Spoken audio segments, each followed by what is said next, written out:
Magandang araw mga boss. Ito yung video na sinend ni customer sa messenger ko. 2 buwan niya ng problema yan. Na kung makikita nyo, pagdating ng 60 km mahigit, overheat na itong makina niya.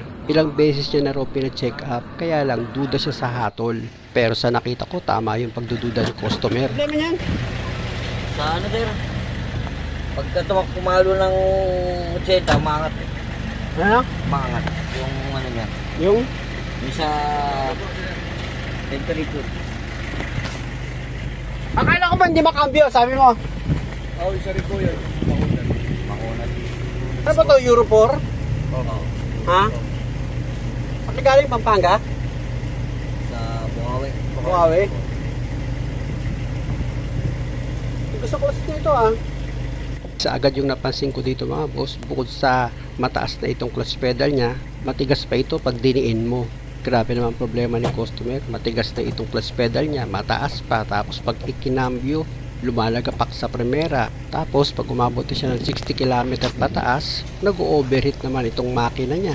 Problema nga ito. Kaya dito muna ako magsisimula sa problemang overheat. I-accelerate ko itong makina hanggang 3 minutes mga boss para malaman ko kung aangat itong temperature niya.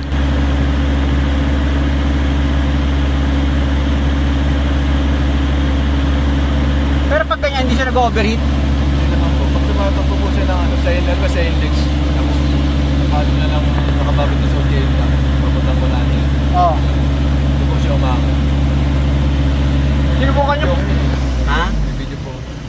Sinubukan mo nang pinatay yung ano, yung aircon kapag tumatakbo ka ng 80. Wala po yan. Wala. Wala aircon to? Pagdating ng 80 dun sa dire-diretso, kailangan mo i-permis na sa 80 para hindi pa uminto rin yung ano. Ah, pag naka 80, ganyan na siya. Ito yung video mga boss, pinakita ulit sa akin ni customer. 60 pa lang, ganyan na, umangat na siya ng ganyan. Sabi ni customer 80 km daw bago mag-overheat, pero nakita ko dyan 60 lang mahigit, overheat na siya. Switch off ko na nga itong makina. Angat mo to upuan. Tingnan ko nga. Hindi kaya sobrang bigat naman yung karga mo, sir. Wala po. Kahit wala kang karga, maangat siya ganon.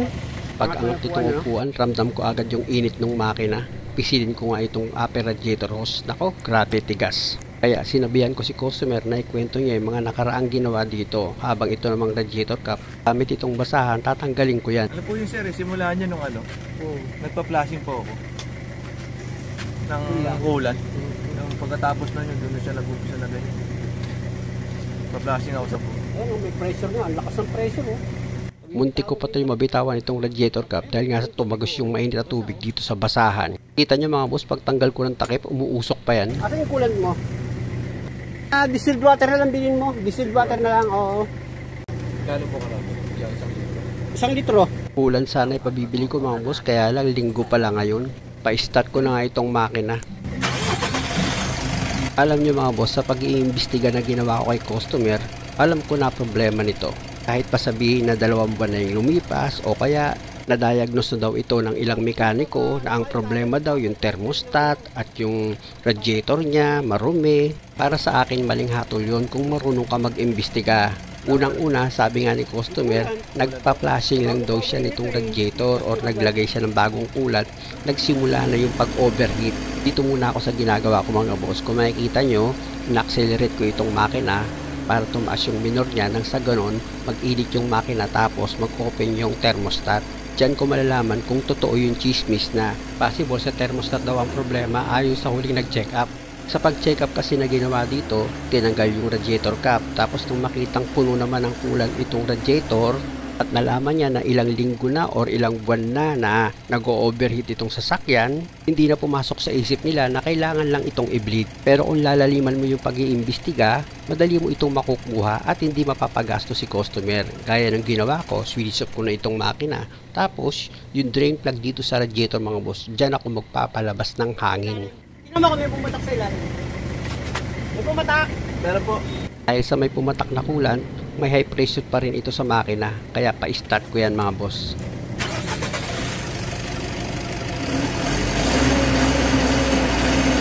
Dito sa ginagawa ko mga boss, 5 to 10 minutes na ina-accelerate ko itong makina niya. para umabot siya doon sa temperature na mag-o-open itong thermostat. At ma-check ko na rin itong temperature niya kung tataas yan after kung ma-revolution hanggang 5 minutes itong makina. Ito na mga boss, naka 5 minutes na ako. I-check ko na itong temperature niya kung nagbago, kung tumaas ba siya. Ito na mga boss, kung makikita nyo itong temperature niya, normal naman, hindi naman tumaas. Kaya dito naman ako sa upper radiator hose mga boss, pipisilin ko ulit yan. Medyo matigas pa rin yan mga boss, tanggalin ko muna itong radiator cap niya. Pero pag tinanggal nyo itong radiator cap niya, medyo pasingawin nyo muna. Tsaka nyo ngayon dahan-dahan tanggalin itong cap. Ayan mga boss, kung makikita nyo, after ko matanggal itong cap, puno pa ito ng coolant. Ibig sabihin, hindi pa nag-open yung thermostat, kaya ibalik ko muna itong cap. At sa pagbiblid na ginagawa ko, tuloy pa rin syempre. Lipat muna ako sa passenger side mga boss, dahil nga sa malapit ng mag 10 minutes na naka-start itong makina ni customer, i-rev ko muna yan ng kaunti. Possible kasi nag-open na itong thermostat niya, kaya switch off ko na itong makina. Tapos yung drain plug dito sa radiator, luluwagan ko lang yan ng kaunti para lumabas yung hangin. Tumudo! Wala po. Yan! Tumudo! Wala po. Yan! Wala pa rin po. Ayan! Wala po. Ayan mga boss, ibig sabihin hangin yung lumabas dyan. Kaya walang tumulong coolant sa radiator. Ayan o, sinilip ko pa nga, nanigurado ko eh. Ibig sabihin, nag-open yung thermostat niyan. Kaya punta ako dyan sa driver side, pa-start ko itong makina. Hangin! Daming hangin! Oo! Itong ganitong style lang pagbiblid mga boss, 90s ko pa ginagawa yan. Para sa akin kasi mabilis kaysa sa bleeder ko padaanin. Lalo na sa troubleshooting, ganyan ang ginagawa ko. After ulit ng ilang minuto mga boss, switch off ko na itong makina. Ito ko nagpapalabas ng hangin minsan eh. Gaya ng dati mga boss, pasisingawin ko lang ng kaunti itong drain plug dito sa radiator. Yan, tingnan mo ako may tutulo. Wala pa rin po. Wala, ayan. Wala pa rin po. Wala pa? Okay. Hangin lang naman yung pinalabas ko dyan mga boss. Kumbaga dyan ako nag-bleed. Ibig sabihin yan mga boss, wala nang pressure ito sa makina. Means nag-open na yung thermostat at nagbawas na ito ng coolant dito sa radiator. O, di ba? Wala nang lumabas na tubig, di ba? Lagyan mo. Yan magic. Ito po kayo na po tayo. Dahil nga sa nag-open yung thermostat, syempre magbabawas yan. Papasok sa loob ng makina yung coolant. Sige, tatanggal natin ng hangin. Sige, okay.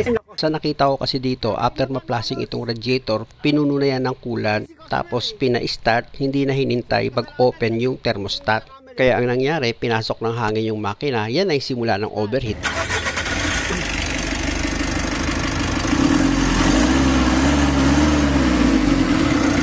O, tumakbo na silang 60, 80, umaat yung temperature, di ba? Medyo fast forward ko na mga boss, switch off ko na itong makina.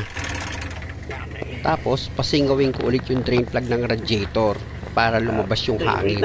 Sa diagnose ko kasi mga boss, dito galing yung problemang overheat ni customer. Tingnan mo, may tumulo ah. Meron? Wala po. Wala. Very good. Ibig sabihin, lumabas yung hangin dyan sa loob ng makina. Tapos, nag-open yung thermostat at magdadagdag ngayon ng tubig. Oh, tubig, lagyan mo. Yan yung patunay mga boss na walang problema dito sa thermostat. Kasi nga, nag-o-open siya. Patunay na pumapasok itong tubig dito sa loob ng makina. Ibalik ko na itong radiator cap tapos pa-start ko na itong makina. Eh di paano, hindi masyado nagagamit to. Dahan-dahan lang po. Dahan-dahan, pag lumagpas ka na 60, 70, 80. Ano siya mga mag-minimum ako. Oo. Mabilis-bilis na. Oo. Ilang buwan mo tinis yun? Ilang buwan? Dalawang buwan? Wala man lang itinanong ang mekaniko ron? Sabi ba? Meron po. Baka daw thermostat. Masisira ba naman ganun kaagad yung thermostat? Baka daw kailangan niya dito sa radiator. Oo. Bago lang to eh. Kaya nga po. Ang dami na. Bungot. Hindi ako na po dinala eh. Alam nyo mga boss, naawa talaga ako dito kay customer. Unang-una, sa 2 buwan na yun, pinapacheck up naman nila itong makina. Pero bakit ganun ang hatol? Nagtuturo agad sila ng pwedeng palitang pyesa na dapat ang unang gawin, i-troubleshoot muna kung saan nanggagaling yung pag-overheat ng isang makina. Switch off ko na itong makina mga boss, baka may magaling sa akin. After ko ma-switch off itong makina, gaya nga ng dati, pasingawin ko itong drain plug niya dito sa radiator. Tumulo! Wala po. Yan. Wala pa rin yan.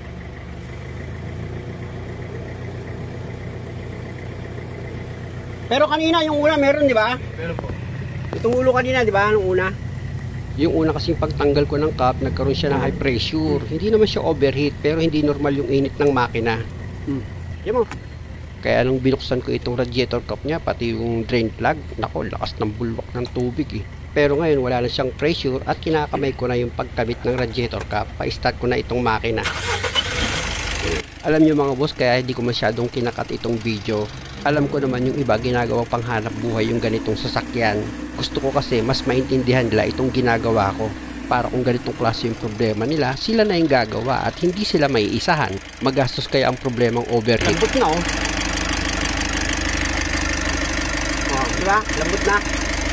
Noong una kasi mga boss na kararating pa lang ni customer, pinisil ko yung upper radiator hose niya. Nako po, ang tigas. Grabe yung lakas ng pressure niya. Kaya nga nung tinanggal ko yung radiator cap, munti ko yung mabitawan. Kasi yung tubig na mainit tumagos sa basahan ko. Switch off ko na itong makina. Tapos pihitin mo ng kaunti itong drain plug dito sa radiator para lumabas yung hangin. Pinubas? Wala po. At dahil sa wala naman tumulong kulan, isarado ko na ulit yan. Tapos pwede mo na ngayon buksan itong radiator cap mo. Wala nang pressure yan mga boss. Kaya kung makikita nyo, kinamay ko na. Malamig na itong radiator niya. Pati yung cap na hawakan ko na. Hindi kagaya kanina gumagamit pa ako ng basahan. Para tanggalin ko lang itong radiator cap. O ibalik ka na ulit yan after ko magsalin ng tubig. Tapos start ko itong makina. Ano ba ito? Mula ng bago sa inyo? Mula ng bago? Masabi, thermostat o kaya radiator. Bago pa to para mangyari yun. Saka pag may problema yung thermostat, hindi magbabawas dapat ng tubig kung hindi nag-o-open yung thermostat. Nagbabawas eh. Dapat matalino ka rin kasi sa paghatol. Kung sa radiator naman ang problema, barado, hindi dapat kahit naka-steady lang yan, hindi ka tumatakbo, mag-overheat pa rin yan. Yan yung paghatol. Hindi naman lahat ng overheat yun ang panggagalingan. Kaya observa mo muna. Kaya ako naman yan nasasabi mga boss dahil nga sa na-experience ko na yan. At mayroon akong video nun, yung baradong radiator. Ganun din pag may problema ang thermostat, naka-experience na rin ako nyan. Hindi naman ako mahusay na mekaniko pero common sense lang. Switch off ko na nga itong makina. Busy ako pre! Parang tinatablang ko na ako eh. Ano bang ano? Yun lang naman tatanong mo eh. Ano, okay na? Wala? Wala po eh. Okay lang. Ayan mga boss, dahil napasingaw ko na yan, pwede mo na ngayon tanggalin itong radiator Tama, cap. nakawakan ko na. Kanina pa umaandar to, pero lamig, hawakan mo. Totoo, hawakan mo. Oh, di ba? Kanina, basahan pa eh. Patunay lang yun na yung tubig, ano na siya, circulate, tsaka pinasok ng hangin yan. Kanina, gumagamit pa tayo ng basahan eh. O, lagyan mo ngayon. Ayan na mga boss, yung huling pagsali ng tubig dito sa radiator dahil nga sa halos hindi na nagbawas ng tubig yan at dahil okay na, ilagay ko na itong radiator cap. Tapos, pwede ko nang pa-start itong makina. Pwede. So, baka mo na. Parotisan natin kung mag-overheat pa yan. Babaan nyo muna yung ano, uwan. Rotis tayo. Pwede pa tatlo rito? Hindi kaya mag-applet tayo ng mukha nito? Ito na mga boss, dahil sa okay na itong sasakyan ni customer, magro-rotis na nga kami para malaman natin kung tama ba yung pagkakadiagnose ko dito sa sasakyan niya na ang pinanggalingan nga ng problema ay yung pagkaka-flashing dito sa radiator ni customer na after nga nilang magsali ng kulan dito sa radiator, hindi nila ito na-bleed. Kaya ang nangyari, nagkaroon na ito ng problema sa pag-overheat. Ano tayo, di ba? Sisis tayo. Very good. Ayun, gusto ko. Alam nyo agad yung pupuntaan. Hindi yung ako pa yung mag-guide nyo. Yun yung mekaniko nyo na ako. Tapos gagawin nyo pa akong tour guide. Eh, di wow na kayo nun. Sinadya talaga namin pumunta dito sa C6 para dito namin masubukan itong sasakyan mga boss. Ito na. Dito na kami haharurot ngayon. Ayan na mga boss, bumuelo na si customer.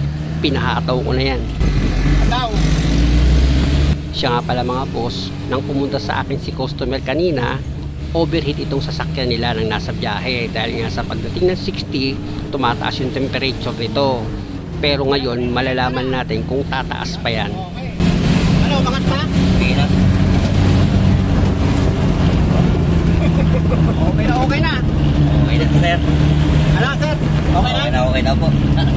ba? Okay na siya. Ano mo ilang buwan mong tiniis yun? 2 buwan din ba eh? 2 buwan tiniis mo? Dahil nga doon sa ang hatol, anong hatol? Yung nga po, Thermostat. Thermostat daw. Radiator, pakaparaan. Sumner band. Siliconoid. Dami, no? Pero pinilagyan niya ng siliconoid, di ba? Nung Wala pa Oo. po yun. Biro nyo mga boss, halos bago pa itong sasakyan ni customer, pinalagyan na daw ng silicone oil dahil lang sa overheat na yun. Kaya pala sinagaan niyo na dali sa akin. Pero pagtiwala. Ano, ha? Ano po, nagagamit pa naman po siya. Ano? Nagagamit pa naman po, kaya kayo naman. Kaya lang, nag-overheat. Pero dapat mali kayo ron. Dapat hindi nyo na mangyari yun na nag-overheat. Hindi maganda yun. Dapat pag nag-overheat, huwag nyo na gamitin. Huwag nyo gamitin. Pagawa nyo na agad. Mali. Kaya lang, nadali din kayo kung pinagawa nyo agad, ano? Dahil sa dami ng gustong gawin. Ayan. Kaya na kahit tinakakan. Ano, 90 na yan, oh. Hindi na nag-overheat, 90 na yan. Wow! Mabot na ng 90, no? Mabot na 97. Ano, hindi na umingat. Okay na. Okay na to. Okay na talaga, ha? Balambiruan yan, ha? Okay na, sir. Bola niya lang ako. Kaya na, mga boss, narinig nyo naman yung si customer, okay na daw dito sa sakyan niya. Ayun nga, nangyari, 2 buwan nila tinis na lagi daw nag-overheat. Pagdating ng 60, 70, 80, yun, nagsisimula na siya mag-overheat. Muli mga boss, maraming salamat sa panonood. Sana nakakuha kayo ng idea. Kung maaari, huwag niyo naman sanang kalimutang mag-subscribe sa channel ko. Maraming salamat. Ano pa isang problema mo? May sinabanggit ka pa isang problema, sabihin mo na sa akin. Sa cambio po. Ano problema sa cambio? Paunat, pag premiera. Makulat sa primera? Pag galing na stop. Tapos, Oo. Kaya abangan nyo yung parto nito mga boss dahil isa pang mga nakita kong problema nito, matigas yung clutch pedal tapos mataas pa. Bukod doon, ito ang nirereklamo niya na pag nilagay sa primera, matigas siya ipasok at pag pumasok naman makakarinig ka ng lagapak. Kaya abangan nyo yan bukas sa last part nitong video kung lolobin pa ng Diyos. Nabuhay pa ako. Maraming salamat!